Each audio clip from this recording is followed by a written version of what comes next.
They said the Alpha Queen slept with her eyes open now, that the forest whispered secrets to her in the dark, that she could feel every wolf who crossed her borders, every heart that beat with rebellion, every lie spoken in her name. Most of it was legend, exaggeration born from fear and spread by those who'd never met her. But some of it was true. Freydis Ulfsdottir stood at the eastern window of the great hall, once Bjorn's alone, now theirs, and felt the pulse of Silverroot Forest like a second heartbeat. 3 months since her coronation. 3 months since the council fell. 3 months since she'd become the thing they'd always feared she'd be. Powerful, uncontained, free. "You're doing it again," Bjorn's voice came from behind her, warm with affection and something that might have been concern. "Doing what?" Freydis didn't turn. Silver eyes tracking movement in the forest that only she could see. "Listening to things I can't hear." He crossed the room in 3 strides, wrapping his arms around her waist, pulling her back against his chest. "The forest? Always the forest." She leaned into him, grateful for the anchor of his presence. "It's restless tonight." "The forest or you?" Freydis smiled despite herself. "Both, maybe." 3 months should have been enough time to adjust, to settle into her crown, her power, her new reality. But every day brought new challenges. Packs arriving to pledge loyalty or test her strength. Territories petitioning for aid. Disputes requiring judgment. The endless weight of being responsible not just for herself, but for thousands. And beneath it all, the constant hum of power in her veins, growing stronger instead of stabilizing. Elder blood didn't settle. It evolved, and she had no idea where it would end. "The Eastern Pack sent another delegation," Bjorn said quietly, his breath warm against her neck. "They want to discuss trade agreements. They want to see if the rumors are true." Freydis's voice held no bitterness, just tired acceptance. "If I'm really as dangerous as the stories say, if you're still in control, or if I've bewitched you into submission, well, you have bewitched me." Bjorn pressed a kiss to her shoulder. "But the submission part is entirely voluntary." She laughed, a real laugh that eased some of the tension in her chest. "What do they say about me now?" "That you turned the evil forest into your personal army, that you can kill with a thought, that you bathe in moonlight and speak in ancient tongues." Bjorn's voice took on a harder edge. "That the council was right to try to erase you." There it was, the fear that followed her everywhere now, not the awe of her allies or the respect of her pack, but the bone-deep terror of those who remembered what Elder Blood had supposedly done centuries ago.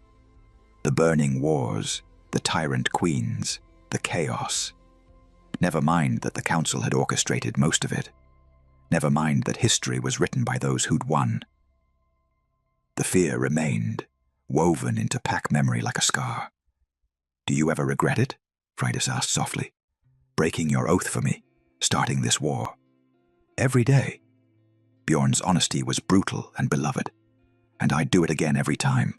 The question is, do you regret it?" Before we continue, please hit the subscribe and like button and tell me which city you're tuning in from. I love to know where this story found you. Now back to the story. Freydis thought about the girl she'd been 3 months ago. Broken, suppressed, convinced she was better off dead. Then thought about who she was now. Powerful, free, responsible for thousands of lives. "I don't know," she admitted.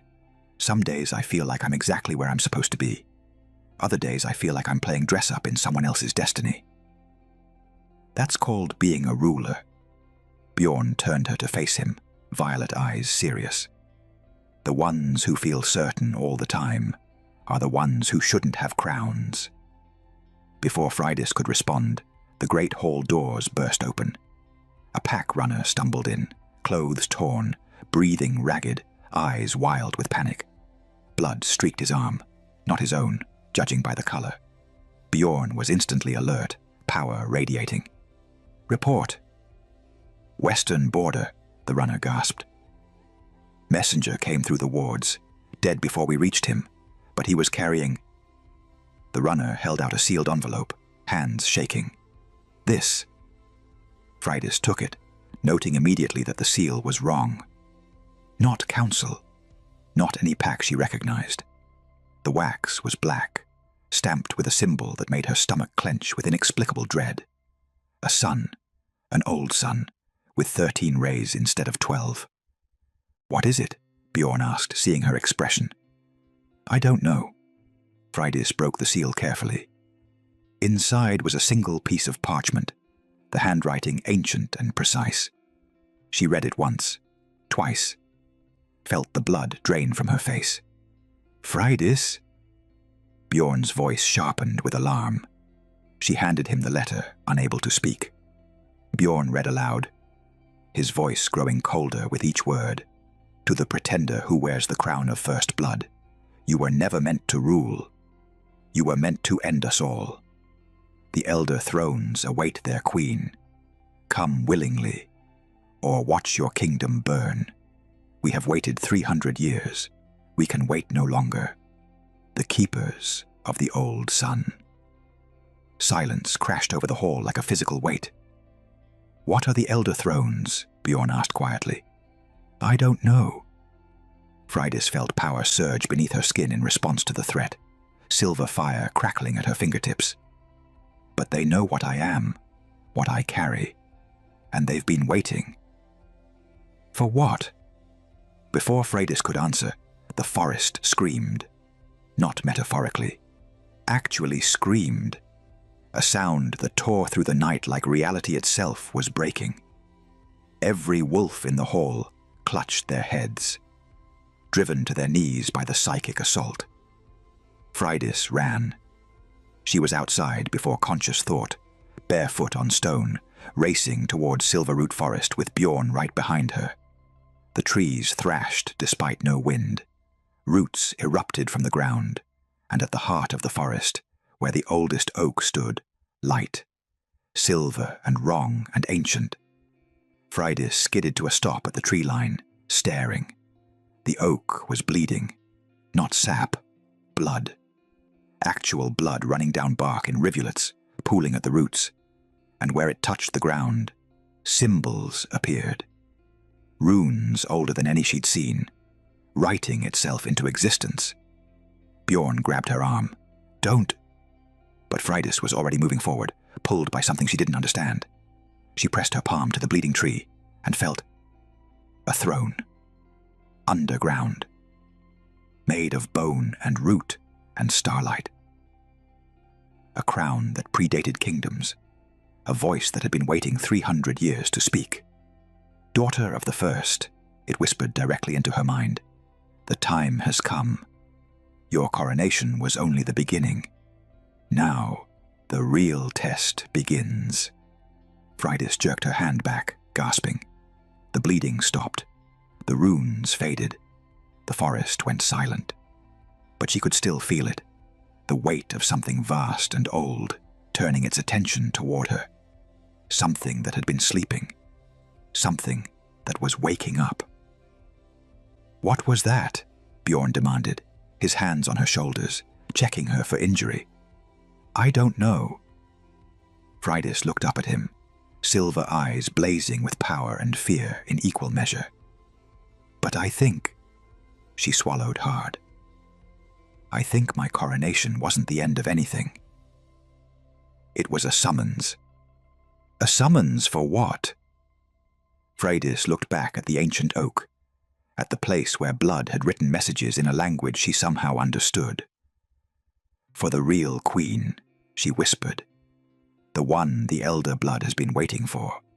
The one who's supposed to sit on thrones I've never heard of and rule things I don't understand." Bjorn's grip tightened. "Then we face it together. What if you can't follow where I have to go?" The question hung between them like a blade. and deep in Silverroot Forest, something ancient and patient smiled. The Alpha Queen thought her story had ended with a crown. It had only just begun. They didn't sleep that night. Freydis spent the hours before dawn in the archive, a room deep beneath the great hall that Bjorn's family had maintained for centuries. Dusty scrolls, crumbling books, maps of territories that no longer existed under names no one remembered. Bjorn worked beside her in silence, occasionally translating old runic script, his violet eyes growing darker with each revelation. "Here," he said finally, unrolling a scroll so old it cracked at the edges. "Elder thrones. Mentioned 3 times in the Blood Wars Chronicle." Freydis leaned closer, squinting at text written in a language that shifted between readable and foreign. "What does it say?" "That before the council, before pack hierarchy as we know it, there were 5 thrones, 5 seats of absolute power scattered across the territories." Bjorn's finger traced the locations marked on an ancient map. North, south, east, west, and center. Each throne bound to a bloodline. Each bloodline bound to the land itself. "First blood," Freydis breathed. "Yes." Bjorn looked up at her, something like dread in his expression. The Elder Queens didn't just rule packs, they ruled everything. The land answered to them, the forests, the mountains, the very earth bent to their will, and the council destroyed them. The council tried. Bjorn's jaw clenched. "But according to this, you can't destroy a throne.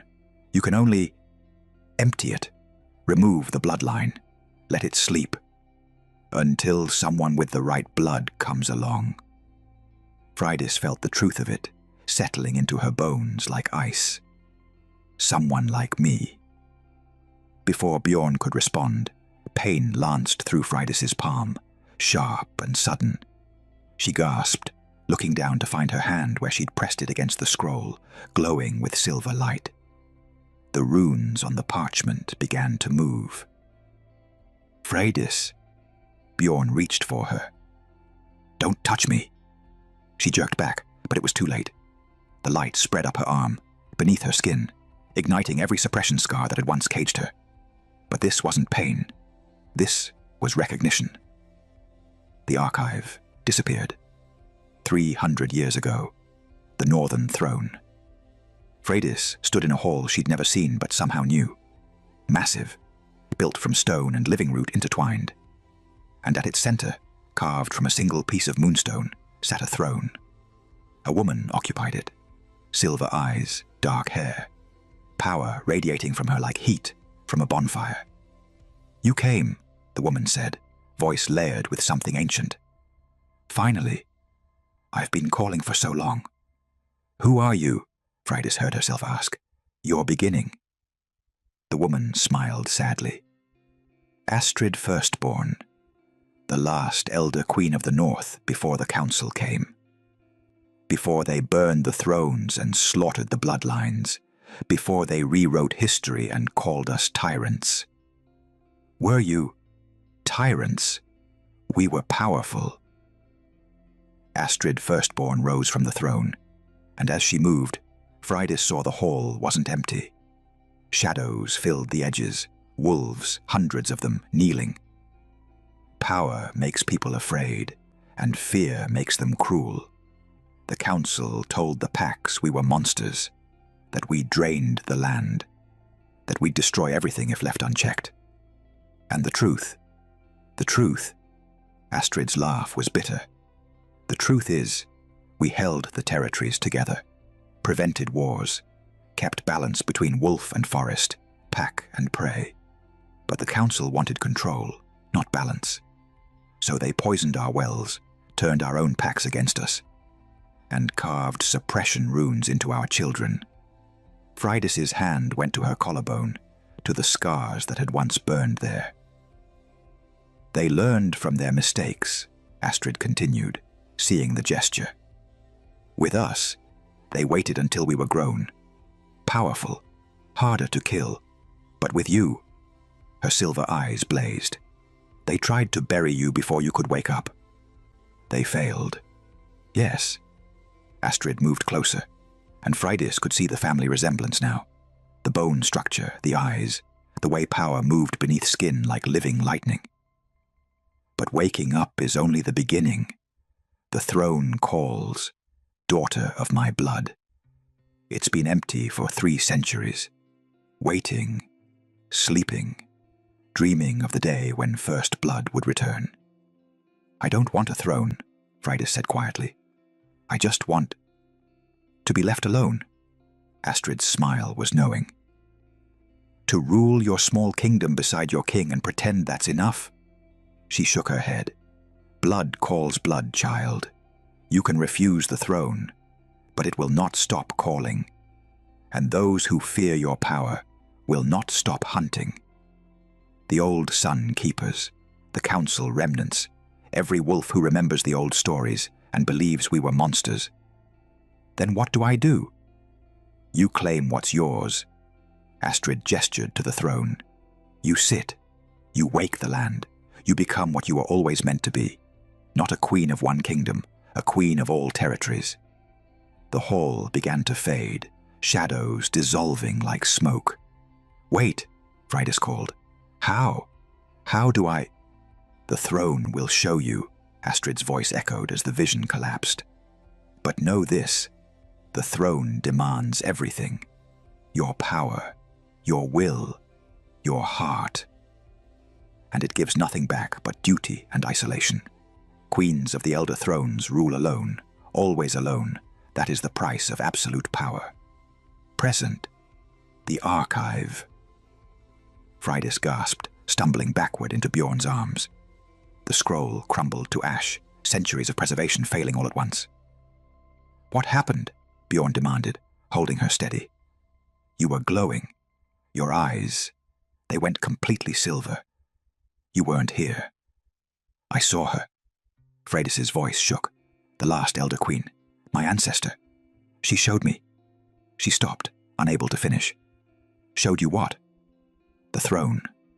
The real throne. Not the crown I wear now, but something older. Something that's been waiting 300 years for someone with my blood to claim it. Bjorn's hands tightened on her shoulders. Then we destroy it. You can't destroy a throne. You can only claim it or let it sleep. Then let it sleep. His voice rose, fear bleeding through the command. You're already a queen. You have a kingdom. You have me. Isn't that enough? Freydis looked up at him, seeing the fear naked in his violet eyes. Not fear of her power. Fear of losing her to something he couldn't fight, destiny itself. I don't know, she whispered honestly. The vision showed me ruling alone. The elder queens always ruled alone. That was the price. Absolute power, absolute isolation. Then refuse it. Bjorn pulled her closer, voice rough with emotion. Stay here, with me. Rule what we have. Be who you are, not what some ancient bloodline demands. What if I can't? The question tore from her throat. What if the throne keeps calling? What if the old sun keepers come for our pack? What if refusing the throne means everyone I love dies because I wasn't strong enough? You're already strong enough, Bjorn's shout echoed through the archive. Then softer, broken. Please, don't let destiny take you from me. I just found you. Freydis pressed her forehead to his chest, feeling his heart beat through the bond, rapid, frightened, fierce. She wanted to promise him, wanted to swear she'd never leave, never claim that throne, never become the isolated queen of legend. But the truth was, she could still feel it. The pull, the call, like a hook buried deep in her chest, tugging her towards something inevitable. I love you, she said, instead of promising. Whatever happens, remember that. Bjorn's arms tightened around her like he could keep her there through sheer will. But they both knew. Blood called blood. And destiny didn't negotiate. That night, Freydis dreamed. She stood before a throne of bone and root and starlight, deep beneath the earth, where no light should reach. 5 other thrones surrounded it in a circle, empty, crumbling, forgotten. But the northern throne blazed with silver fire, waiting. And in the dream, she walked forward, sat, felt power beyond imagining flood through her veins as the throne recognized its queen. When she looked up, she ruled everything, every pack, every territory, every wolf bowing before absolute power. And she was completely, devastatingly alone. No Bjorn beside her, no mate bond warming her chest, no chosen family or quiet moments by the fire. Just power, endless, isolating, eternal. Freydis woke with tears on her cheeks and Bjorn's arms around her. "Bad dream?" he murmured, half asleep. She didn't answer, just held him tighter, and wondered how long she could fight destiny before destiny won. The cracks started small. A hesitation before Freydis made a ruling, a glance toward Bjorn that he didn't return. Decisions made separately that should have been made together. Small things, forgettable things, except they kept happening. "The Eastern delegation wants an answer by sundown," Bjorn said over breakfast, not looking up from the reports scattered across the table. "About the trade routes. I already gave them one." Freydis took a sip of tea, noting how his shoulders tensed. "This morning, I approved the northern passage, but declined the river access. Too vulnerable to ambush." "You approved it." His voice was carefully neutral, without discussing it. "It was a simple decision. I didn't think that I'd want to be consulted." Now he did look up, violet eyes sharp. "I'm still the Alpha King, Freydis. This is still my kingdom." "Our kingdom," she corrected gently. "Is it?" Bjorn pushed back from the table, standing. "Because lately it feels like you make the decisions and I just watch." Freydis set down her cup carefully. "That's not fair. You were in the training yard with the new recruits. I wasn't going to interrupt you for something straightforward." "It's not about the trade routes." Bjorn's jaw clenched. "It's about the fact that you didn't even think to wait, to ask. You just decided, because you're the one with elder blood, the one the forest answers to, the one who—" He stopped, looking away. "The one who what?" "The one who doesn't need me anymore." The words hung in the air like a blade. Freydis stood slowly, approaching him. "That's not true. I need you. You know I need you." "For what?" Bjorn's laugh was bitter. "Moral support, company in bed. Freydis, I've ruled the North for a century, alone. I was the apex, the ultimate authority. And now—" He gestured helplessly. "Now, I'm the king consort who stands beside the real power and tries not to be irrelevant." "You're not irrelevant," Freydis said, hurt creeping into her voice. "You're my mate. My equal." "I'm not, though." Bjorn's voice dropped, raw honesty replacing anger. "We both know it. Your power grows every day. The forest bends to you. The packs look to you. Even my own wolves. I see them watching you instead of me, waiting for your decisions, not mine." He met her eyes. "I broke my neutrality oath for you, started a war for you, and I don't regret it. But I didn't expect to become a footnote in my own kingdom." "That's not what's happening, isn't it?" Bjorn crossed his arms. "When was the last time you asked my opinion before making a ruling? The last time you hesitated because you wanted my input? The last time I felt like we were partners instead of—" He stopped again. "Instead of what?" Freydis's power flared beneath her skin, responding to her emotion. Silver light flickered at her fingertips. "Say it." "Instead of a queen and her loyal subject." Bjorn's eyes tracked the power manifestation. "You don't even notice anymore when it happens. The power. It's just part of you now. Instinctive. and I can't follow where instinct takes you. Freydis looked down at her hands, at the silver fire dancing across her knuckles, and forced it down with effort. I'm still learning to control it. You shouldn't have to control it. Not with me. Bjorn's voice gentled slightly. But that's the problem, isn't it? With me, you do. Because I'm not first blood. I can't resonate with that power. I can only watch it grow and wonder when you'll realize you've outgrown what I can give you. I would never. Freydis's voice cracked. Bjorn, you're not something I'll outgrow. You're my mate, my choice. That doesn't change because I'm powerful. Everything changes because you're powerful. The shout made her flinch. Bjorn immediately looked away, jaw working. I'm sorry. I shouldn't have. No. Freydis moved closer, despite the tension radiating from him. Say it. All of it. If we don't talk about this, if we don't talk about it, maybe I can pretend a little longer that I'm not losing you. Bjorn's voice was barely a whisper. That destiny isn't pulling you toward that throne. That I won't wake up one morning and find you gone, claimed by something I can't fight or follow or understand. I'm right here. For now. He finally looked at her, and the fear in his eyes was devastating. But the forest calls you.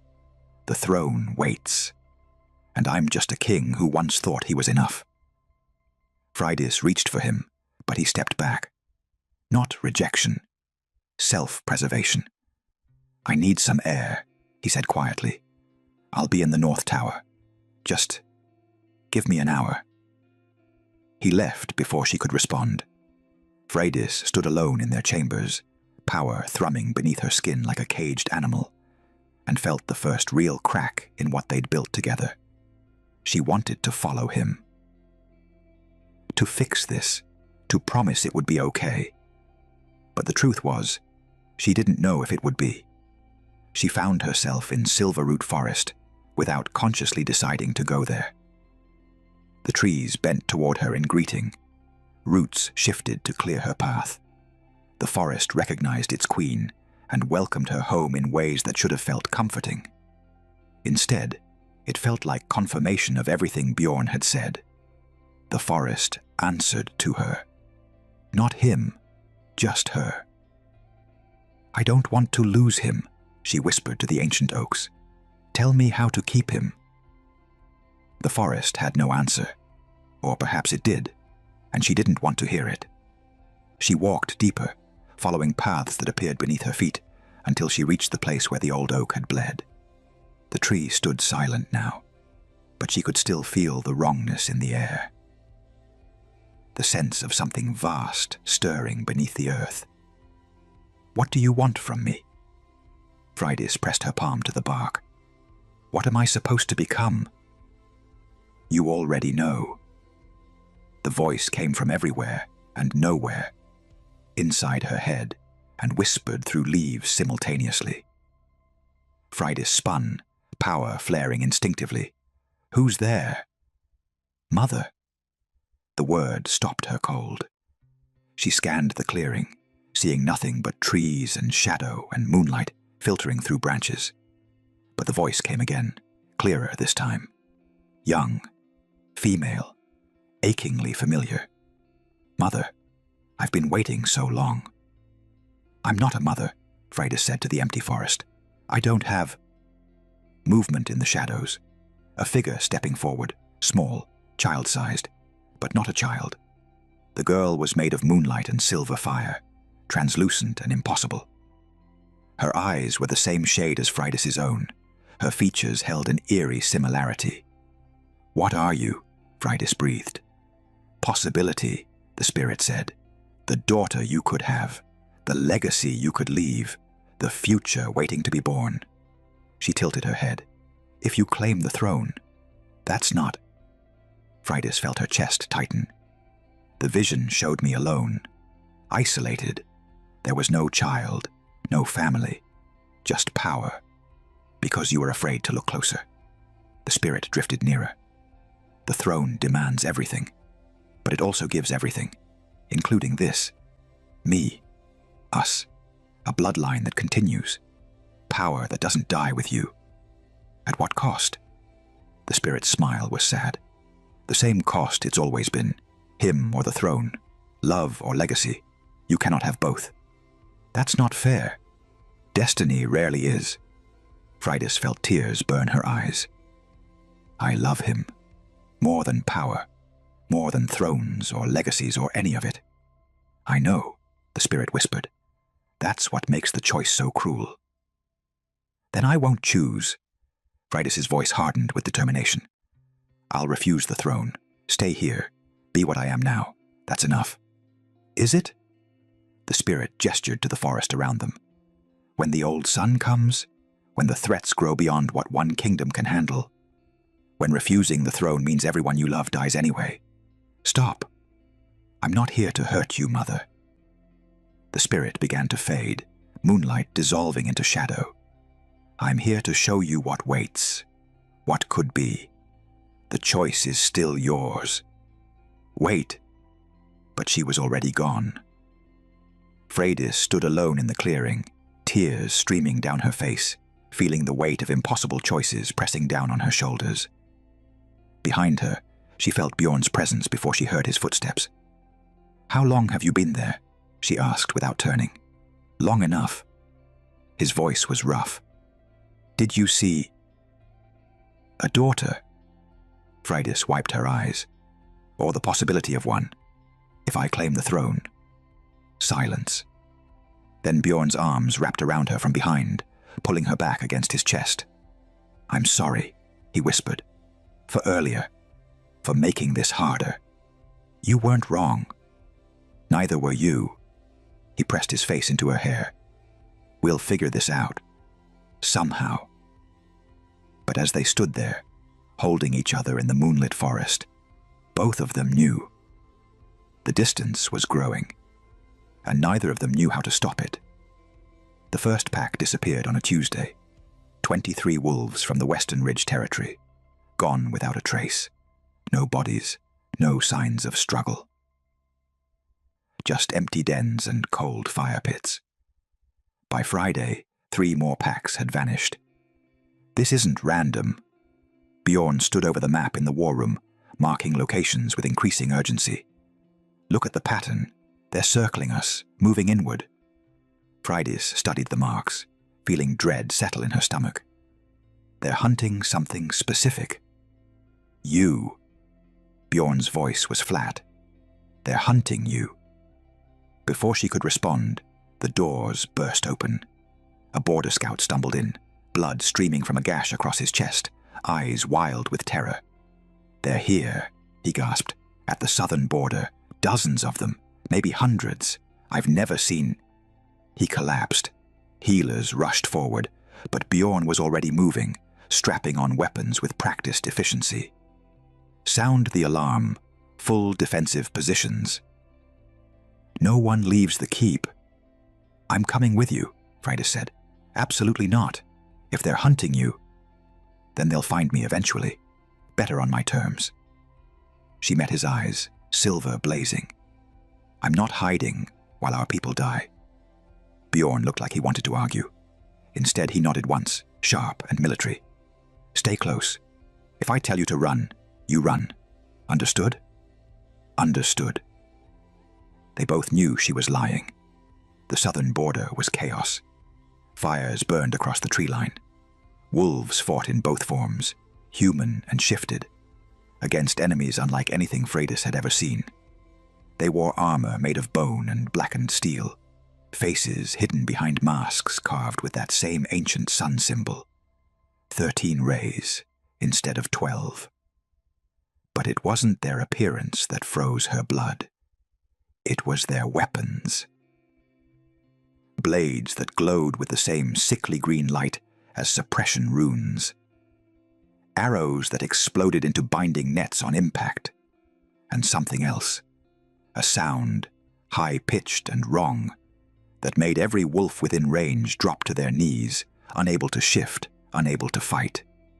What is that? Freydis shouted over the cacophony. Old magic.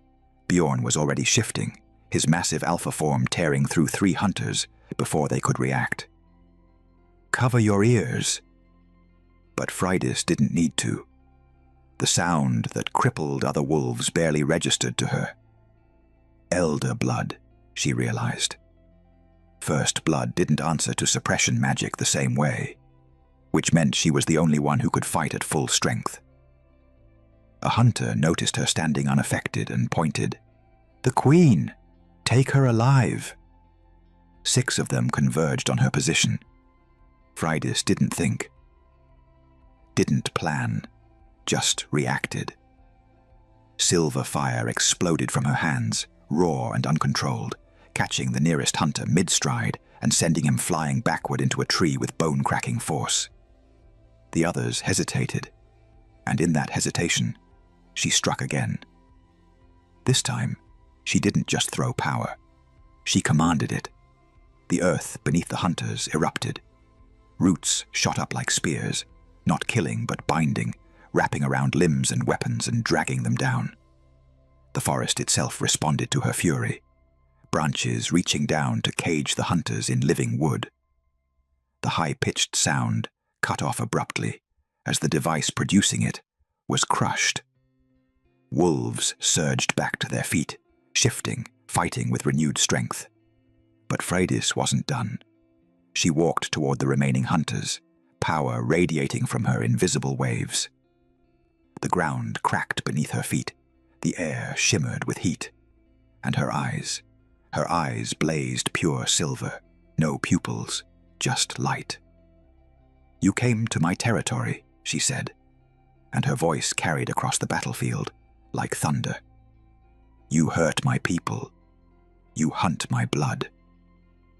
The hunters scrambled backward, fear finally breaking through their training. Big mistake. Freydis raised both hands, and the forest roared. Every tree within 100 yards bent toward the hunters. Roots erupted everywhere, creating a cage of wood and earth. The ground itself seemed to rise up, answering to its queen's command, with primal, ancient power. The hunters that weren't already bound dropped their weapons, falling to their knees in submission, not to her authority, but to the sheer, overwhelming dominance of her presence. Even the wolves on her own side flinched back. She felt it through the pack bonds, fear, awe, and something that looked uncomfortably like terror. Bjorn shifted back to human form, approaching slowly. "Freydis, they're subdued. You can stop." Could she? The power thrummed through her veins like a drug, intoxicating and endless. It would be so easy to keep going, to crush every hunter, to make an example that would echo across all territories, to become exactly what they feared she'd be. "Freydis." Bjorn's hand touched her shoulder, warm and real. "Come back." The power snapped off like a candle being snuffed. Freydis gasped, stumbling. Bjorn caught her, holding her steady as she fought to catch her breath. Around them, the forest slowly settled, roots retreating, branches returning to normal positions. But the damage was done. She'd shown them, all of them, exactly how powerful she'd become. "Secure the prisoners," Bjorn commanded, not taking his eyes off her. "Double the border patrols. I want reports every hour." Wolves moved to obey, but she felt their glances, felt the fear beneath their loyalty. They'd follow her, but now they were afraid to. They interrogated the hunters in the keep's dungeon. Most refused to speak, even under threat. But one, younger than the rest, mask cracked to reveal a face barely past 20, broke after an hour. "The old Sun Order," he gasped. "We've existed since the Burning Wars, since the Council first tried to erase the Elder Blood Queens. When they failed to kill them all, we were created. An insurance policy." "Insurance against what?" Bjorn demanded. "Against this." The hunter's eyes fixed on Freydis, with something between reverence and horror. "Against a first blood awakening. Against the thrones being claimed. Against—" He stopped, shaking his head frantically. Against what? Freydis stepped closer, and the hunter pressed back against the wall. Please, he whispered. Please don't. They said if First Blood ever fully awakened, if the thrones were ever claimed, it would be the end. Not just of Pax, of everything. That's a lie, Bjorn growled. The Council's propaganda. No. The hunter's voice was eerily certain. We've kept records. Original records, from before the Council. The Elder Queens didn't fall because the Council was clever. They fell because their power grew beyond control. Because they became... He looked directly at Freydis, eyes wide with prophetic certainty. Gods. And gods don't rule, they consume. Silence crashed over the dungeon. The last Elder Queen, the hunter continued, words tumbling out now. She tried to claim all 5 thrones, to unite the territories under one absolute power, and the land itself started to die. Forests withered, rivers dried. The earth bled because too much power was concentrated in one being. She had to be stopped. The Council, the Pax, everyone, they banded together to stop her. And when they finally did, he laughed, the sound broken. When they finally killed her, it took 100 years for the land to heal. Freydis felt ice in her veins. You're saying I'll do the same? I'm saying you were never meant to rule. The hunter's voice dropped to a whisper. You were meant to end us all. That's what First Blood does when it fully awakens. That's why we hunt. Why we've always hunted. Not out of hate, out of survival. Bjorn moved to strike him, but Freydis caught his arm. Let him speak. The throne will call you, the hunter said, eyes locked on hers. It already has, hasn't it? And when you answer, when you sit on that seat of bone and starlight, your power will grow beyond anything you can imagine, beyond anything you can control, and everyone you love will burn in the aftermath. Get him out of here, Bjorn commanded, voice shaking with barely contained rage. Guards dragged the hunter away, still whispering warnings. Freydis stood frozen, feeling the weight of his words settle over her like a shroud. He's lying, Bjorn said firmly. Old sun propaganda designed to... What if he's not? Freydis looked up at him. What if everything the Council feared was true? What if I really am dangerous? What if claiming the throne really would? Then we don't let you claim it. Bjorn pulled her close, fierce and protective. We fight the old sun. We secure the borders. We rule what we have. And we tell destiny to go to hell. Freydis wanted to believe him, but she could still feel it. The pull. The throne calling from beneath the earth. And she was running out of reasons to refuse. They arrived 3 days after the old sun attack. 5 of them. Former council members who'd fled when their empire fell. Thin, ragged, stripped of their ceremonial robes and raven masks. They knelt in the great hall with chains around their wrists, guards on either side, and terror in their eyes. The seer was among them. Freydis studied them from her throne, the one Bjorn had placed beside his own, equal in height and dignity. She felt the weight of every gaze in the hall. Pack leaders, warriors, survivors of the Council's judgments watching to see what kind of queen she'd be. You have a lot of nerve coming here, Bjorn said coldly, after everything you did, everything you tried to do. We come seeking mercy, Alpha King. The seer's voice was hoarse, stripped of its former authority. We were wrong. About everything. The suppression, the executions, the lies we told about elder blood. Her eyes lifted to Freydis. We were afraid. And fear made us monstrous. You weren't afraid. Freydis's voice was quiet, but carried through the hall. You were power-hungry. You built an empire on controlling who lived and who died. You murdered my ancestors. Tried to murder me. turned my own pack against me. She leaned forward slightly. Why should I show you mercy when you showed none to anyone else? Because you're better than we were, another council member said, the one who'd worn the blood-red feathered mask. The old sun is coming. They'll kill everyone with elder blood, everyone connected to the old ways. We have information, resources, ways to fight them that you don't know. He swallowed hard. Let us help. Let us earn our redemption. Redemption, Bjorn repeated with cold amusement. Is that what we're calling it? They're lying, one of the pack leaders called out. Execute them. Make an example. Show the territories what happens to those who... No. Freydis stood, and the hall fell silent. I want to hear them out. Bjorn's head turned sharply toward her. Freydis, in private. She looked at him, silver eyes pleading. Just us, please. He didn't like it. She could feel his disapproval through the bond.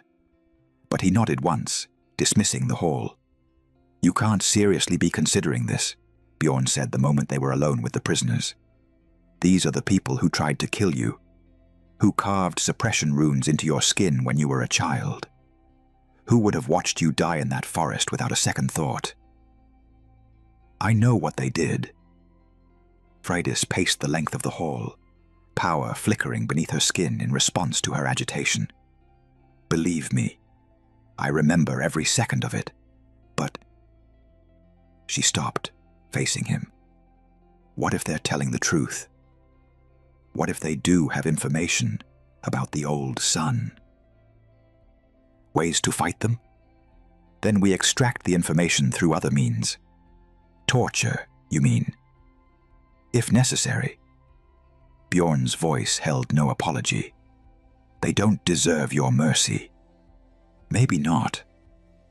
Freydis looked at the chained council members, seeing them as they truly were, broken, terrified, powerless. Everything they'd once made her feel.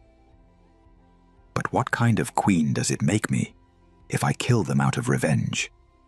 If I become exactly what they feared I'd be? A smart one, Bjorn said flatly. A strong one. One who understands that mercy shown to enemies is often mistaken for weakness. Or it's mistaken for strength. Freydis turned to the seer. You said you have information. Prove it. Tell me one thing about the old sun that I don't already know. The seer's eyes flickered with something like hope. They have a weapon. Ancient.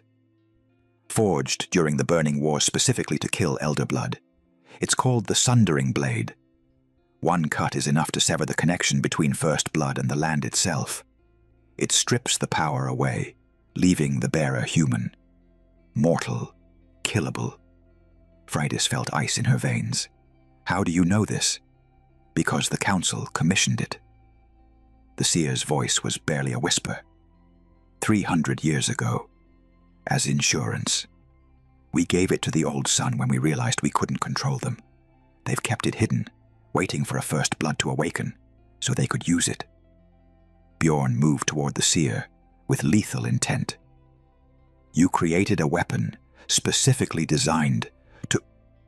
We were afraid. The seer's composure cracked. The last Elder Queen nearly destroyed everything.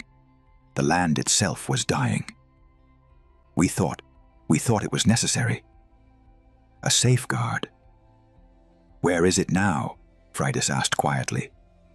The old sun keeps it in their stronghold, Eastern Mountains. I can draw you a map, tell you their defenses, help you. In exchange for what? Bjorn demanded. Your lives? Your freedom? Just our lives. The seer looked at Freydis with something that might have been genuine remorse. Let us live. Let us help. And when this is over, you can decide our fate. We'll accept whatever judgment you pass, but please, give us a chance to make this right. Silence stretched heavy through the hall. Don't do this, Bjorn said quietly, meant only for Freydis. I'm begging you. Execute them. It's the smart play, the safe play. Safe, Freydis repeated. Is that what we're aiming for? Safety through fear? Through showing no mercy? She looked at him. That sounds familiar. Sounds like the council, actually. Bjorn's jaw clenched. That's not fair. Isn't it? She touched his face gently. I love you, and I trust your judgment. But on this, she turned back to the prisoners. I have to trust my own. Freydis, I spare them. Her voice rang with authority. Conditional. They help us fight the old sun. They provide information, resources, everything they promised. And when it's over, we'll decide their permanent fate. But until then, she met the seer's eyes. You live, and you'd better pray your information is good. The relief on the prisoners' faces was palpable. The disappointment radiating from Bjorn was devastating. I hope you're right, he said quietly. Because if you're wrong, their blood is on both our hands. He left without another word. Freydis felt the distance between them widen like a chasm. The betrayal came 6 hours later. One of the council survivors, the blood-red mask-wearer, had been freed from his chains to draw maps of the old sun stronghold. He'd been given quarters in the keep's guest wing, a guard posted outside, every precaution taken. It wasn't enough. At midnight, the forest started screaming. Freydis ran, still in her nightclothes, following the psychic assault that tore through her connection to Silverroot. Bjorn was right behind her, both of them racing toward the source. They found it at the eastern edge of the forest. The tree line was on fire. Not regular fire, green fire, the same sickly color as suppression magic. And at the center of the blaze, laughing with mad triumph, stood the council survivor. He'd opened a gate, let old sun hunters through the wards, dozens of them pouring into the territory like a plague. Mercy, the traitor shouted, seeing Freydis approach. You showed us mercy. How noble, how stupid. His laughter echoed. The old sun promised me power if I delivered you, and your mercy gave me the perfect opportunity. Bjorn shifted mid-stride, fury incarnate. But Freydis was faster. The power that erupted from her wasn't measured or controlled. It was pure rage, silver fire and earth magic combined, and it hit the traitor with enough force to disintegrate him where he stood. Not killed. Erased. Unmade. The old sun hunters hesitated, seeing what she'd done.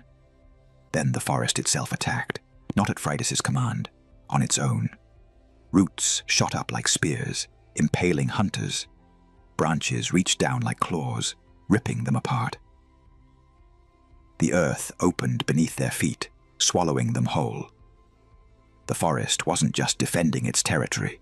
It was enraged, because its queen had been betrayed, because her mercy had been exploited, because someone had dared hurt what belonged to her.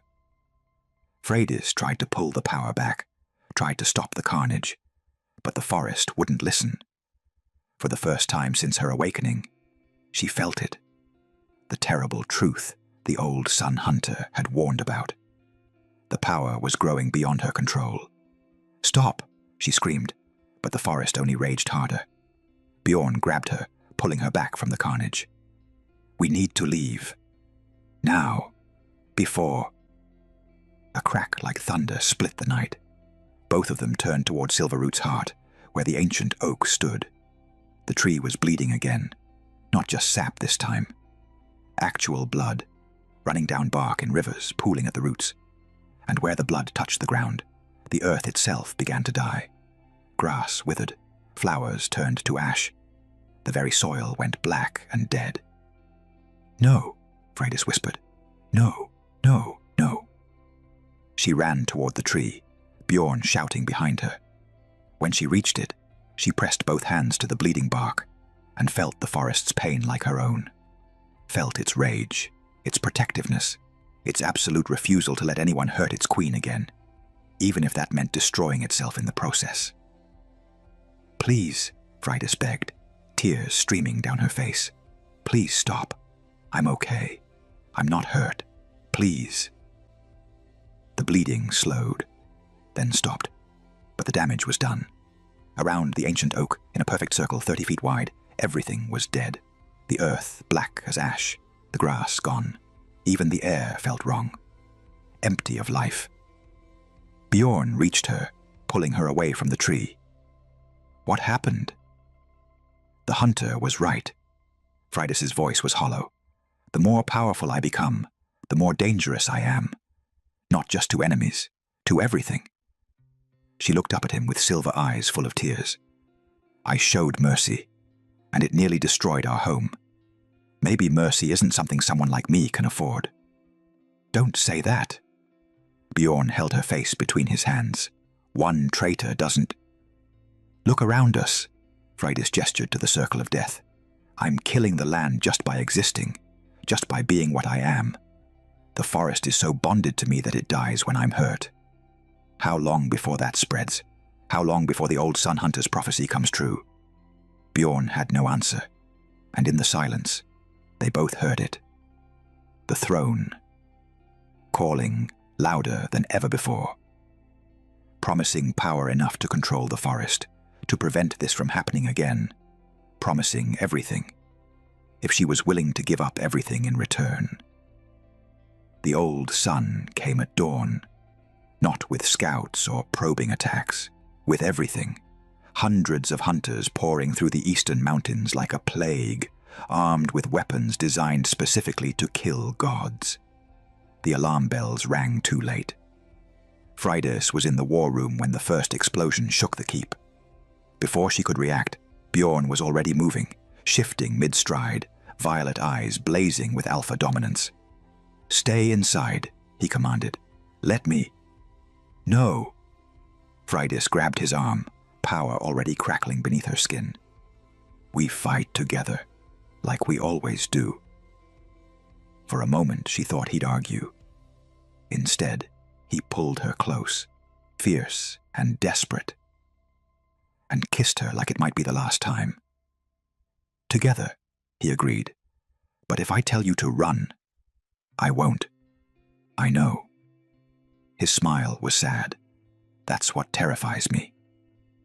Then they were running, toward the sounds of battle, toward the screams. The courtyard was chaos. Old sun hunters everywhere, their bone armor gleaming in the early light. But these weren't like the ones before.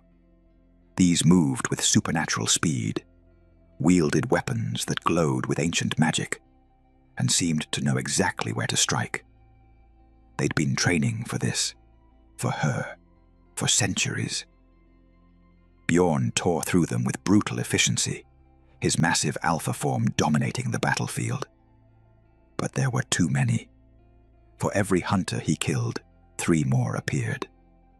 Freydis unleashed her power without hesitation. Silver fire erupted from her hands, roots shot up from the earth. The forest itself bent to her command.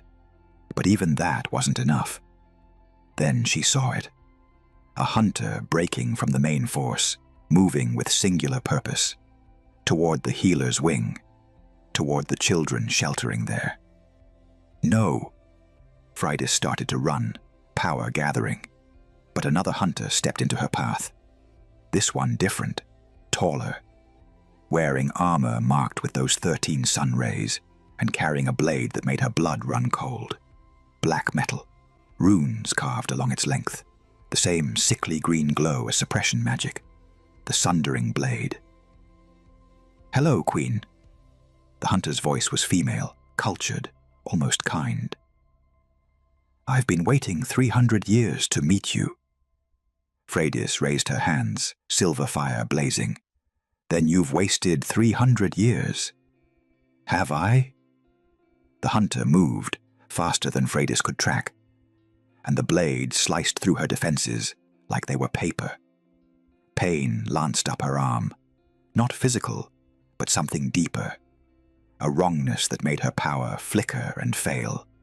One cut. That's all it took.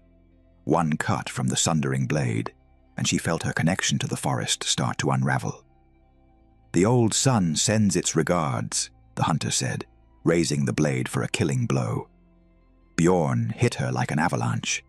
His massive form crashed into the hunter with bone-shattering force, sending the sundering blade flying across the courtyard. They rolled, a tangle of fur and armor and violence, and for a moment, Freydis thought he'd win. Then 5 more hunters converged on him.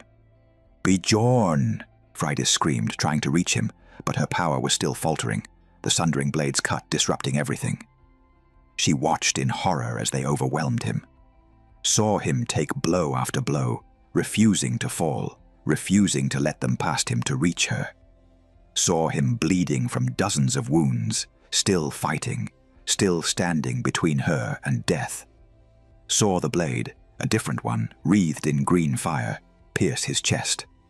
Time stopped. Bjorn's violet eyes found hers across the battlefield. Not afraid, not angry, just sad. He collapsed. Something in Freydis broke. Not metaphorically. Actually broke. She felt it. The careful control she'd maintained over her power, the restraint she'd practiced, the humanity she'd clung to. All of it shattered like glass. And what rose in its place was something else entirely. Power erupted from her in a wave that flattened everything within 100 feet. The wound from the sundering blade meant nothing. The cut that should have severed her connection to the land became a catalyst instead, breaking the last lock she'd kept on herself. Elder blood fully awakened. The forest screamed in answer. Roots erupted everywhere, not controlled, not measured, but wild and violent and consuming. They wrapped around hunters, not binding but devouring, pulling them into the earth while they screamed. The ground itself opened up like a mouth, swallowing enemies whole. Trees bent and twisted, branches becoming spears, trunks becoming prisons. The very air thickened with silver fire that burned hotter than anything natural, turning bone armor to ash and hunters to cinders. Freydis walked through the carnage, and with each step, the destruction spread. She wasn't thinking anymore, wasn't choosing, just being, pure power, pure rage, pure vengeance made manifest. The old sun hunters tried to flee. The forest wouldn't let them. It consumed them one by one, answering its queen's wordless command. And Freydis felt nothing. No horror, no mercy, no humanity. Just the intoxicating rush of absolute power. "Freydis!" The voice was distant, wrong, human. "Please, stop!" She turned, power still blazing, ready to destroy whatever dared interrupt. And saw Bjorn. He'd crawled across the courtyard, leaving a trail of blood, one hand pressed to the wound in his chest. His eyes, violet and fading, locked on hers with desperate pleading. "Please," he gasped, "come back. You're killing. Everything, the forest, the land. Please. I need you. To come back." Freydis looked around and saw it for the first time. The destruction wasn't contained to enemies. The earth around her was dying, grass turning black, trees withering, the very soil cracking and bleeding, just like the circle around the ancient oak, but spreading, growing, consuming everything, and she couldn't stop it. "I don't know how," she whispered, voice layered with inhuman harmonics.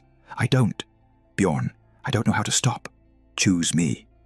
His hand reached toward her, shaking with effort. Over power, over rage, over everything. Choose me. The simplicity of it cut through the power haze. Choose him. Not destiny, not the throne, not the godhood calling to her from beneath the earth. Him. Freydis dropped to her knees, and the power snapped off like a candle being extinguished. The destruction stopped spreading. The forest went still, and she was just herself again, small, terrified, human. She crawled to Bjorn, pulling him into her lap, hands already glowing with healing magic. "No, no, no. Stay with me. Please, stay with me." "Scary, Queen," he managed, blood on his lips. "Terrifying, actually. Don't joke. Don't you dare."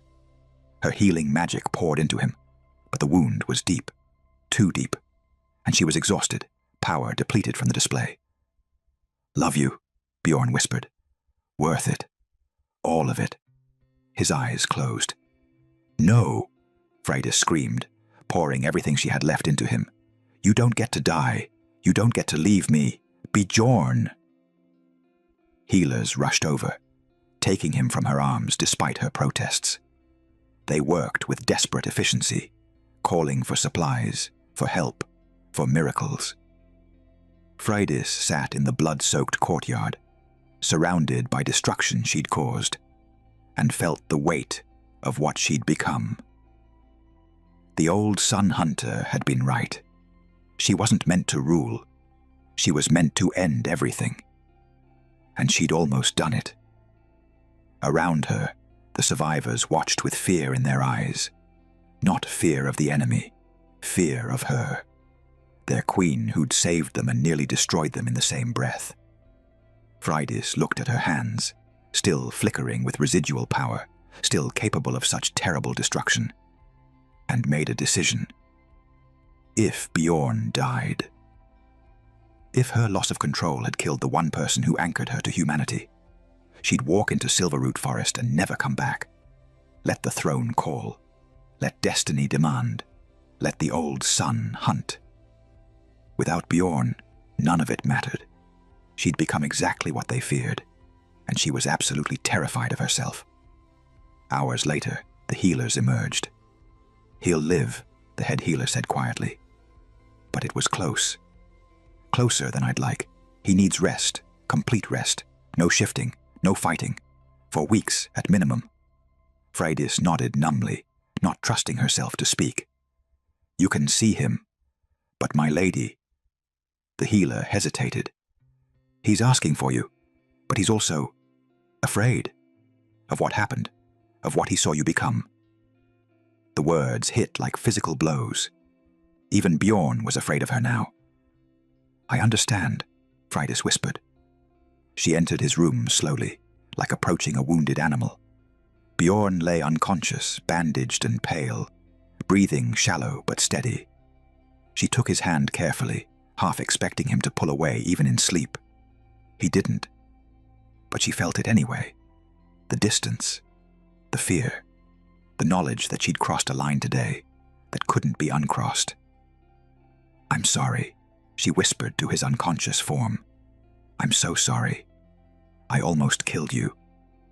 I almost killed everyone. And I don't know." Her voice broke. "I don't know how to be what you need and what the throne demands. I don't know how to be powerful without being monstrous." Bjorn didn't answer. Couldn't answer. And Freydis sat beside him, holding his hand while he slept, terrified that when he woke up, he'd finally see what everyone else did, that she was dangerous, that loving her might cost him everything, that mercy, restraint, and humanity were luxuries someone like her couldn't afford. Outside, Silverroot Forest wept sap like tears, and the throne beneath the earth whispered promises of control. If only she'd stop fighting and sit. Bjorn woke on the third day. Freydis was there, as she had been every moment since the battle, unwashed, unfed, holding vigil beside his bed like if she looked away, he might disappear. "Hey," he rasped, voice rough from disuse. "Hey." She wanted to throw herself at him, to hold him, to never let go. Instead, she sat frozen, terrified of his reaction. "How do you feel?" "Like I got stabbed." He tried to smile, failed. "How bad was it? After I went down?" Freydis looked away. "Bad. How many did we lose?" 43. The number felt like knives. "And the eastern courtyard is dead. Nothing will grow there for decades, maybe centuries. I killed the land, Bjorn, just by existing." Silence stretched between them. "Come here," Bjorn said finally. "I don't think that's..." "Freydis, come here." She moved to the bed slowly, and when he pulled her down beside him, gently, mindful of his wounds, she finally let herself break. Tears she'd held back for 3 days poured out, and he held her while she sobbed. "I almost killed you," she gasped. "I lost control. I don't even know what I became. Something inhuman, something monstrous. And you had to beg me to stop. You were dying, and you had to—" "You did stop." His hand stroked her hair. "That's what matters. You heard me, chose me, came back. This time—" Freydis pulled back to look at him. "What about next time? What happens when the old sun comes back? When the throne calls so loud I can't ignore it anymore?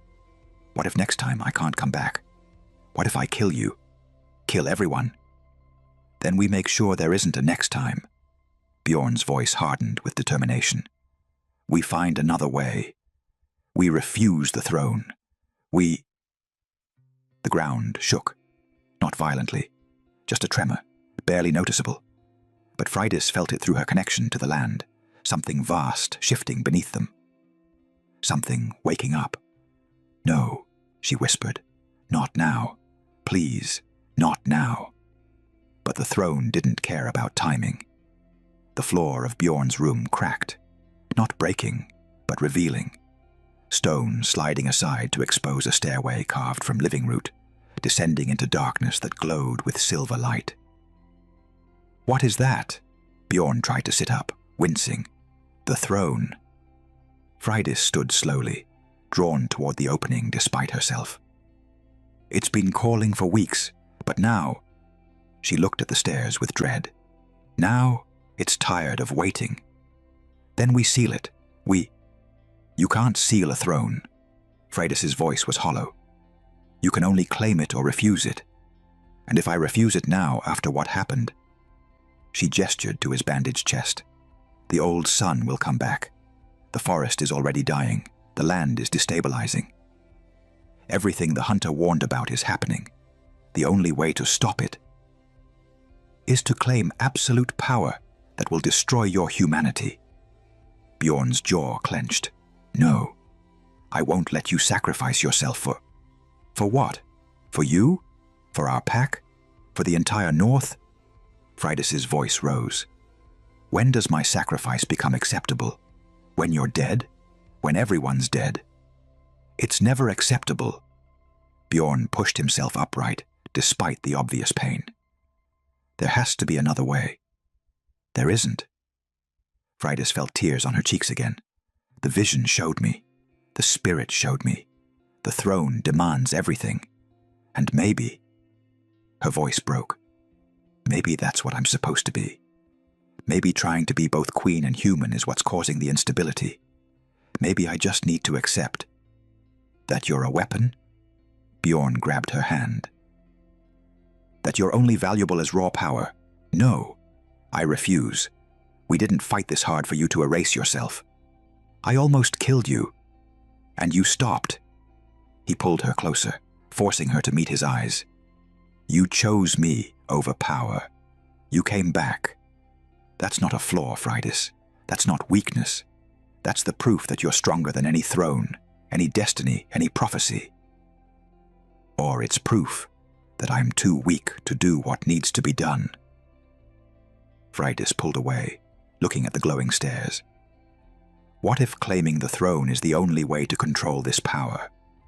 What if refusing it means I'll lose control again? And next time, you won't survive.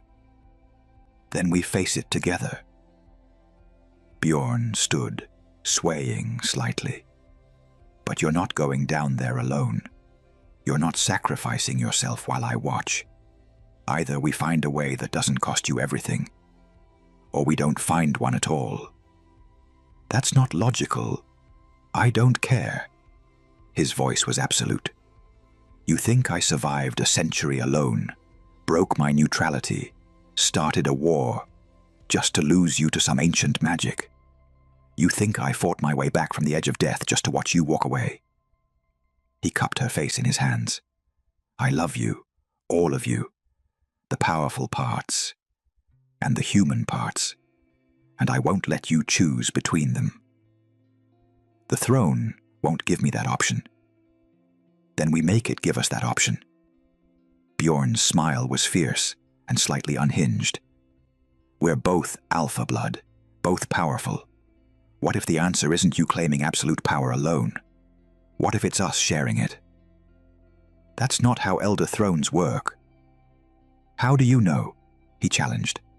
Because the council said so. Because history written by people who wanted you dead said so. What if they were wrong? What if the reason the last Elder Queen failed was because she tried to rule alone? What if the thrones were never meant for isolation? Freydis stared at him, feeling something shift in her understanding. The mate bond.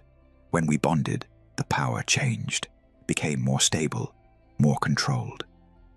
Exactly. Bjorn's eyes blazed with violet fire. So let's try something the council never expected. Let's go down there together. Let's offer the throne something it hasn't had in 300 years. 2 bloodlines, 2 rulers, shared power instead of absolute dominance. It might reject us. It might kill us both. Or it might be exactly what we need. He extended his hand. Either way, we do it together. No sacrifices, no isolation, no becoming something inhuman. Just us. Freydis looked at his hand, then at the glowing stairs, then back at him. Every prophecy said the Elder Queens ruled alone. Every vision showed isolation. Every warning spoke of power that consumed everything. But maybe that was the point. Maybe trying to follow destiny's script was what kept destroying them. Together, she said, taking his hand. Together, he agreed. They descended into the earth. The chamber beneath was vast beyond imagining. 5 thrones carved from bone and root and starlight, arranged in a circle. 4 empty and crumbling. 1 blazing with silver fire, the northern throne.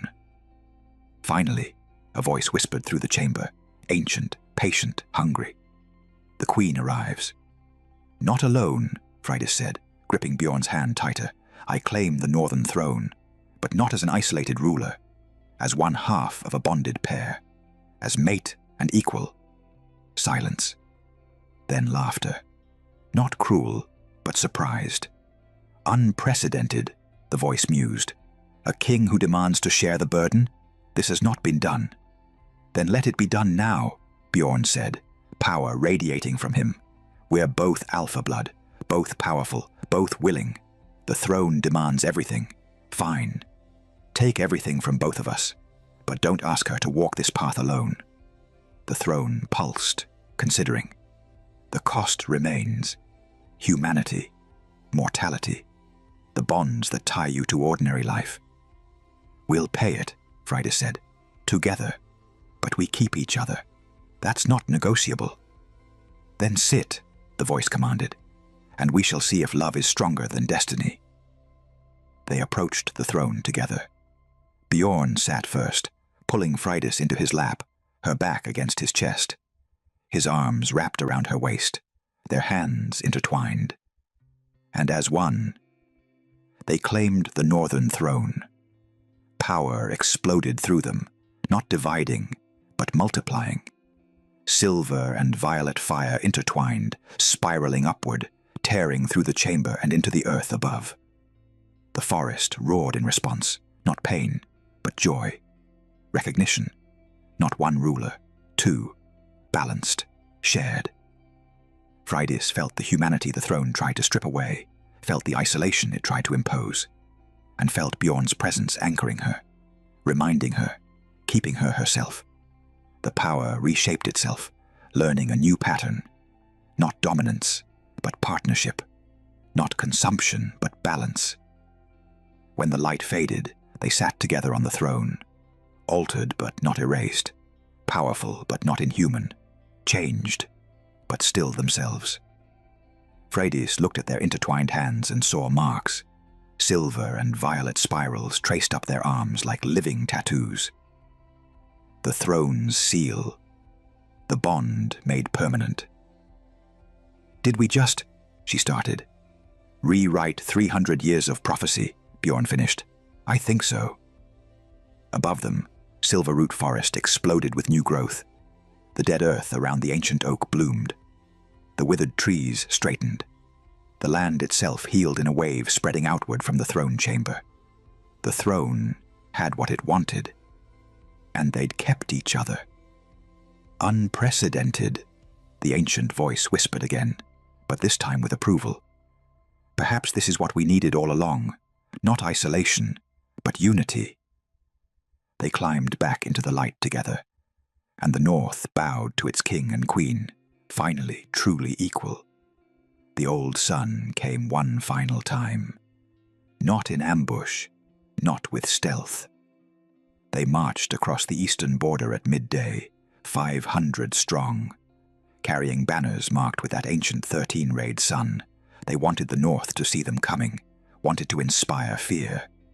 Instead, they found unity. Every pack in the territory stood together. Western Ridge, beside Eastern Forest. Southern Marches beside Northern Mountains.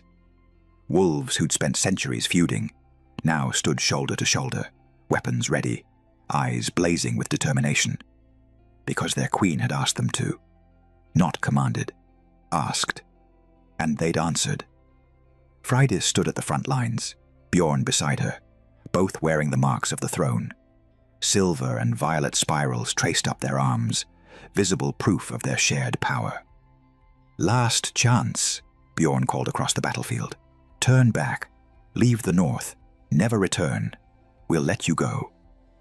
The old Sun leader, a woman in white armor marked with ancient runes, laughed. You think you've won because you sat on a throne. You're still abominations, still threats to the natural order, and we've been killing your kind for 300 years. She raised her hand, and the hunters behind her readied weapons that glowed with suppression magic. We're not leaving until elder blood is erased from history, permanently. Then you're not leaving at all, Freydis said quietly. The battle began, but this time it was different. Freydis didn't lose herself to rage, didn't unleash power without thought. She fought with precision and control, every action deliberate, every use of magic measured. Because Bjorn was there, fighting beside her, not behind her, not protecting her, but with her. Two rulers moving in perfect synchronization. When she raised roots to bind enemies, he used his alpha dominance to force them into submission. When he shifted to tear through their lines, she wove shields of silver fire to protect him from suppression weapons. They moved like one being split between two bodies, the throne's power flowing between them seamlessly. The packs followed their lead, not charging recklessly, but fighting with coordinated precision. Western Ridge's archers providing cover, while Southern Marches engaged in close combat. Eastern Forest's scouts relaying enemy movements, while Northern Mountains held the defensive line. They fought like they'd trained for years instead of weeks.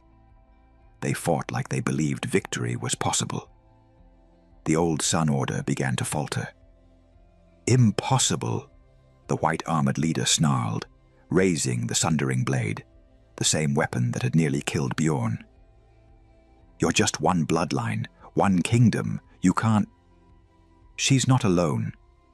Bjorn's voice carried across the battlefield, with alpha authority. That's what you never understood. You isolated elder blood, turned them into threats, made them rule alone, and then acted surprised when isolation drove them to extremes. But we chose differently, Freydis continued, silver fire blazing in her hands but controlled, beautiful instead of consuming. We chose partnership, balance, unity, and that terrifies you more than any amount of raw power ever could. The white-armored leader screamed and charged. She was fast, trained for centuries to kill gods. But she'd never fought a god who wasn't alone. Freydis caught the sundering blade between hands, wreathed in silver fire. The weapon that should have severed her power, instead being absorbed, neutralized by the throne's mark on her skin. Bjorn hit the leader from the side with devastating force, his partially shifted form tearing through her ancient armor like paper. The sundering blade fell from nerveless fingers. Freydis caught it, felt its wrongness, its purpose. 300 years of fear and hatred forged into metal, and she broke it. Just closed her hands around the blade and let the throne's power flow through her fingers. The weapon shattered into 1,000 pieces, each fragment dissolving into silver light before hitting the ground. The symbol of the old sun's power, gone. "It's over," Freydis said, not to the leader, but to all the hunters. "The weapon you relied on is destroyed. Your cause is lost. You can keep fighting and die, or you can surrender and live. Choose." The hunters looked at each other, at their fallen leader, at the united packs surrounding them with overwhelming numbers. One by one, they dropped their weapons. The battle ended, not with a final blow, but with surrender. The aftermath took days. The Old Sun survivors were given a choice: swear oaths never to hunt elder blood again, or face exile from all territories. Most chose the oath. A handful chose exile. None chose death. Mercy, earned and given carefully this time. The packs that had stood together began to talk, not as separate entities, but as parts of a whole. Trade agreements, alliance treaties, shared defenses. The North was reorganizing itself, not under force, but through cooperation. And at the center of it all stood two rulers who'd proven that power shared was stronger than power hoarded.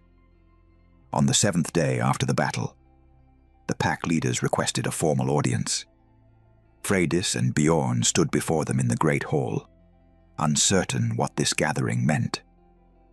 The Eastern Alpha spoke first. "For 300 years, we've been divided, suspicious of each other, afraid of anyone with too much power. The Council exploited that fear. The Old Sun weaponized it." He looked directly at Freydis. "You could have done the same. Could have used the throne's power to dominate us, to force obedience." "But you didn't," the Western Alpha continued. "You asked. You shared. You proved that elder blood doesn't have to mean tyranny, that strength doesn't have to mean isolation." One by one, the pack leaders knelt. Not in fear, not in submission, in recognition, in respect, in freely given loyalty. "We don't kneel because you're powerful," the Southern Alpha said. "We kneel because you're worthy, because you proved that the throne doesn't define you.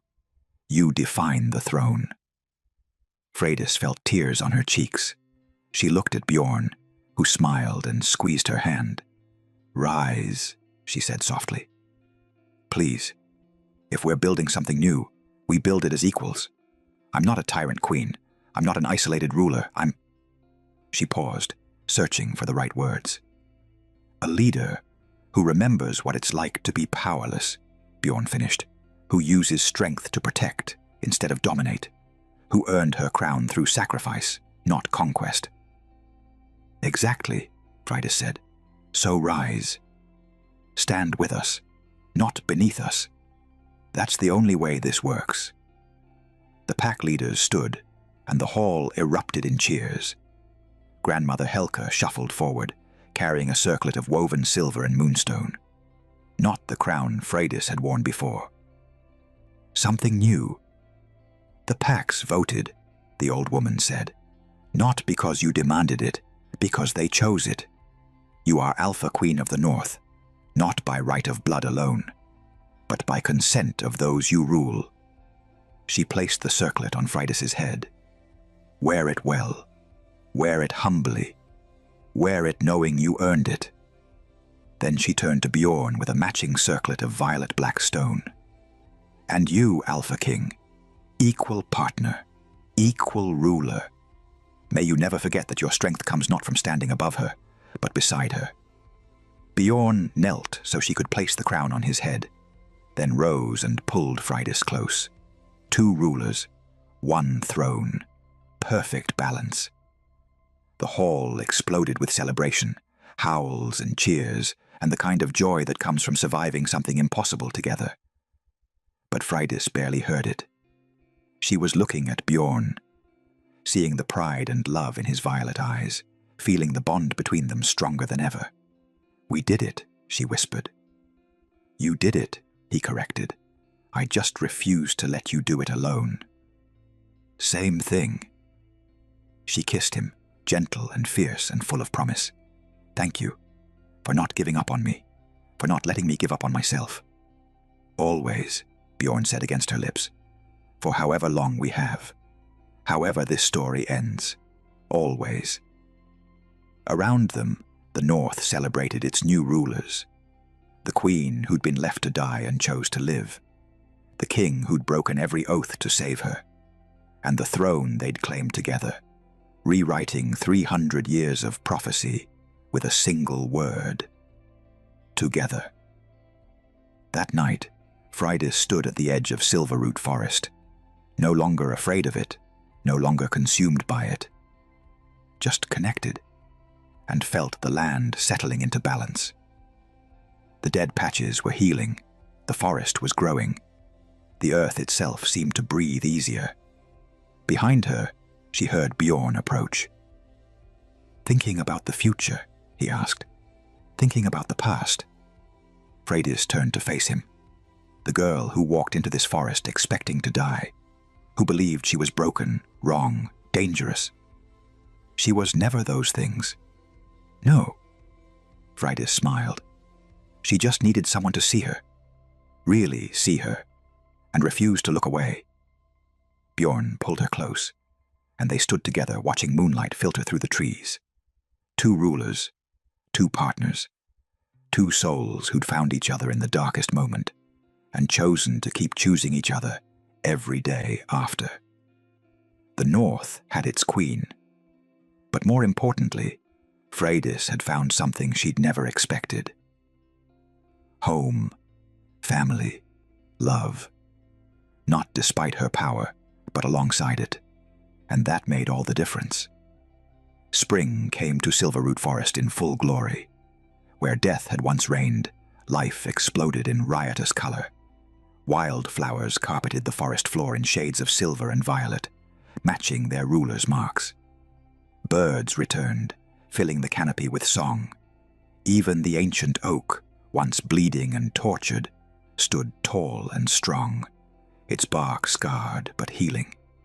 The forest remembered what it had been before fear twisted it into a graveyard, and it chose to be sanctuary instead. Freydis walked the paths alone, not because she had to, but because she wanted to. 6 months since claiming the throne. 6 months since the final battle.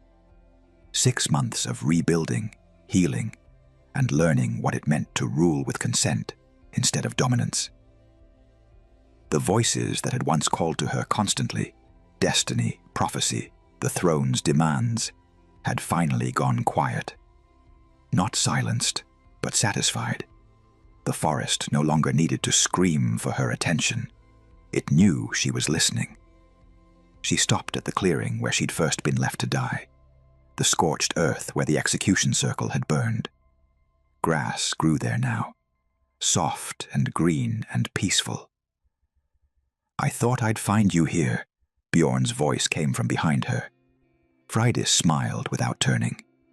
"You always do." He moved to stand beside her, slipping his hand into hers naturally. The throne marks on their arms glowed faintly in response, silver and violet spiraling together, a permanent reminder of what they'd chosen.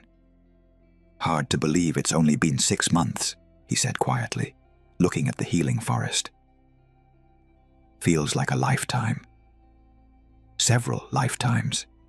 Freydis leaned against his shoulder. "The girl who stood in this clearing doesn't even feel like me anymore.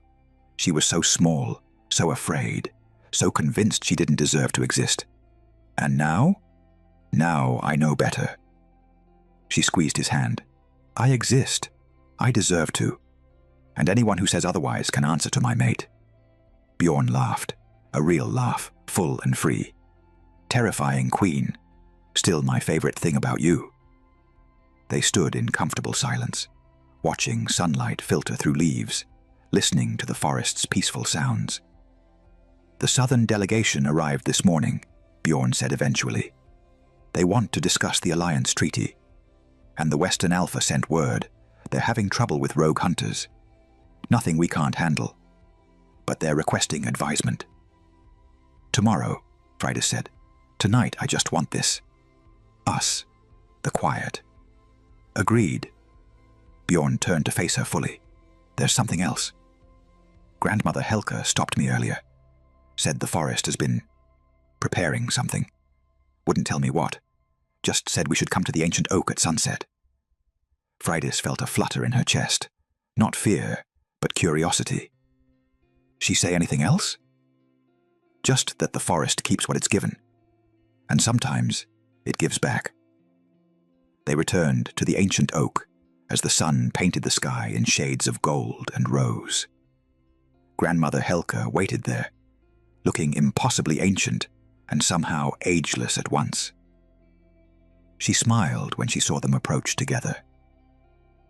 Good, you came. She gestured to the tree. The forest asked me to bear witness for what it's about to show you. Show us what? Freydis asked. Possibility. The old woman's eyes sparkled. Hope. The future it's been preparing. She touched the oak's trunk, and the bark shimmered. Images formed in the wood, not visions forced upon them, but gentle offerings, glimpses of what could be. Freydis saw herself, slightly older, holding a child with silver eyes and dark hair.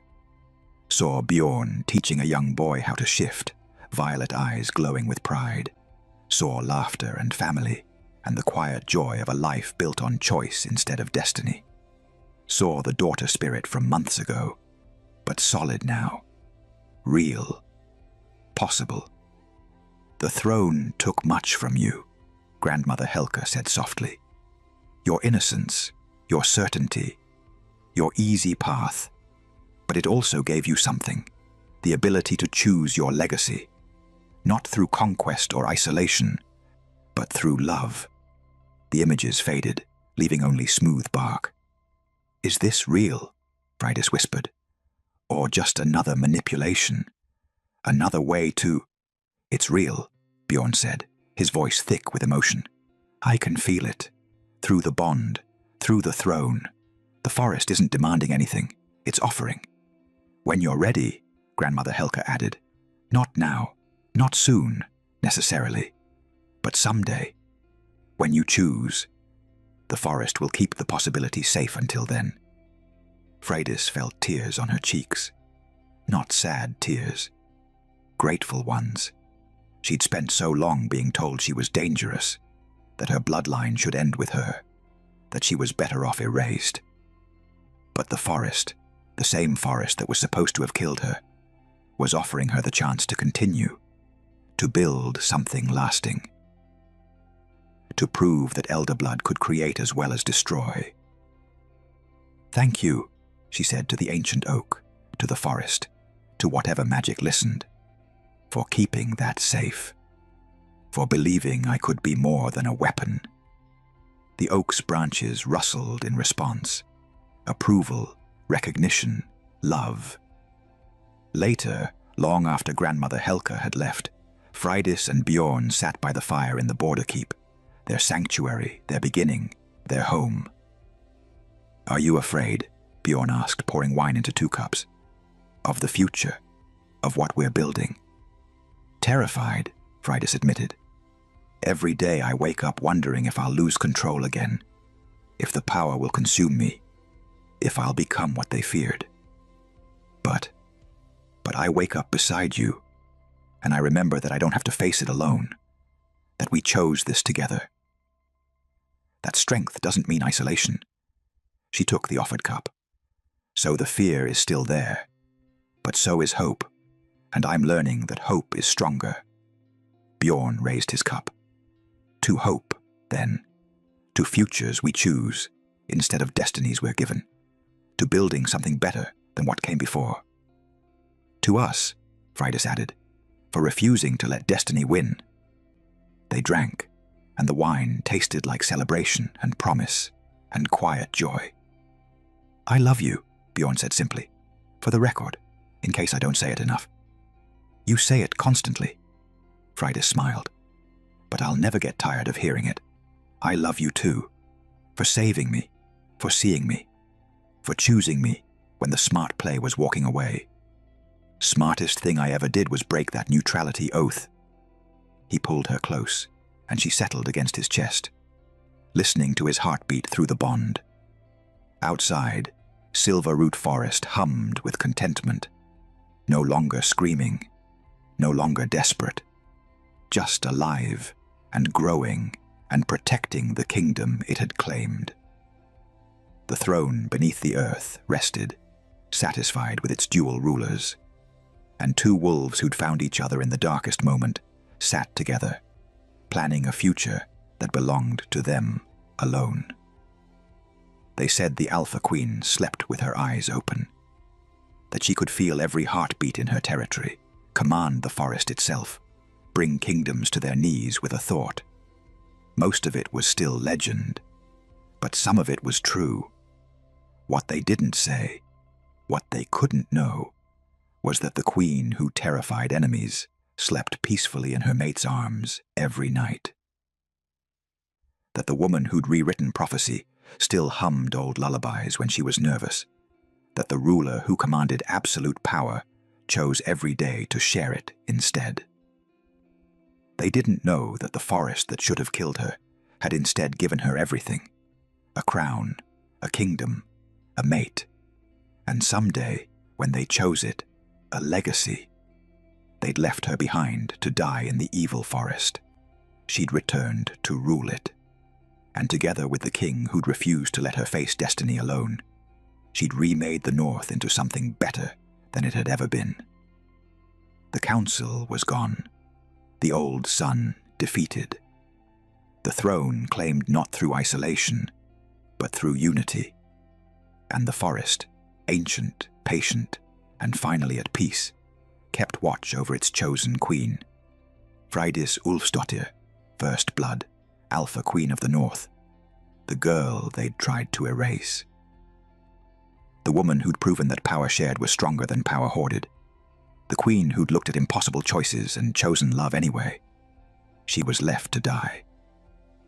She returned to rule. And the forest finally rested. The end. In the end, she didn't become the monster they feared. She became the queen they needed. And that made all the difference. If you enjoyed this story, let me know in the comments below. Your support helps me bring more moonlit stories like this to life. Don't forget to subscribe for more tales of wolves, romance, and second chances that refuse to stay buried.